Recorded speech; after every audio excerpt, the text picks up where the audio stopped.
ஐயோ இந்த மனுஷன் எங்க போனான்னு தெரியலையே. நான் என்ன பண்ணுவேன்? நான் ஏதோ சண்டை கூட போடலையே.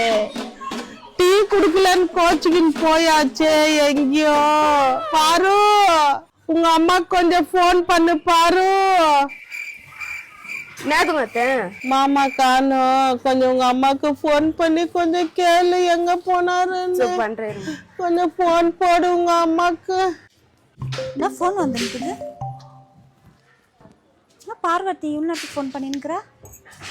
ஹலோ ஹலோமா, எங்க மாமியார் காத்தால இருந்து காணும்மா, கொஞ்சம் சீக்கிரம் வாமா. எங்க மாமியார் வேற எங்க அழுதுன்னு உட்காந்துருக்குறாங்க. எப்பா வர இரு. என்னக்கா இப்படி உக்காந்துக்கிற? என்ன ஜுரமா உங்களுக்கு? டீ போட்டு நான் தட்டுங்களா? ஐயோ சத்யா, என் புருஷ காலில இருந்து காணும் சத்யா. நெஞ்சு குளிர் ஜுரம் வந்துட்டுக்குது. அதுக்கு தான் இப்படி உக்காந்துக்கிறேன். சூடா கொஞ்சம் பாதாம் பால் போட்டு கலக்கி எடுத்துருவா. உக்காந்து இப்படி பக்கத்துல பயமாக்குது.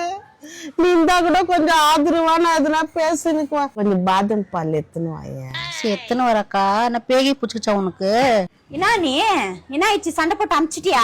எனக்கு தெரியும், எனக்கு நேத்தே தெரியும். சின்ன மருமகனை முந்தா நேத்து துரத்திட்டேன், என் மருமகனை நேத்து துரத்திட்டேன். இன்னைக்கு எங்க அண்ணனா நல்லா ஓசியில கெச்சிச்சுன்னு நல்லா வார்த்தைங்களை விட்டு விட்டு அடிச்சு திட்டி அனுப்பிடுது. எங்க அண்ணன் நல்லா பணம் சம்பாரிச்சு கொடுத்தா வாங்கி வைக்கும் போது தெரியும்.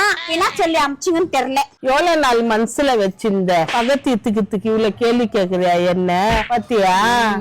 கா நானு சொல்ல நினைச்சேன், வந்துட்டேன். இவங்க எல்லாம் திட்டுறாங்கன்னு சொல்லிட்டு என் மூஞ்செல்லாம் எரியுதுக்கா.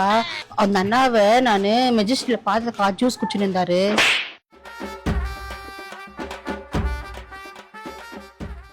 என்னாச்சு? நான் உடம்பு சரியில்லையா? ஹாஸ்பிட்டல் போலாமா?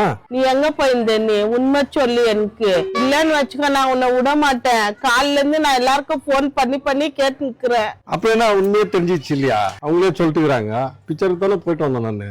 என்ன ஆயிடுச்சு இப்போ?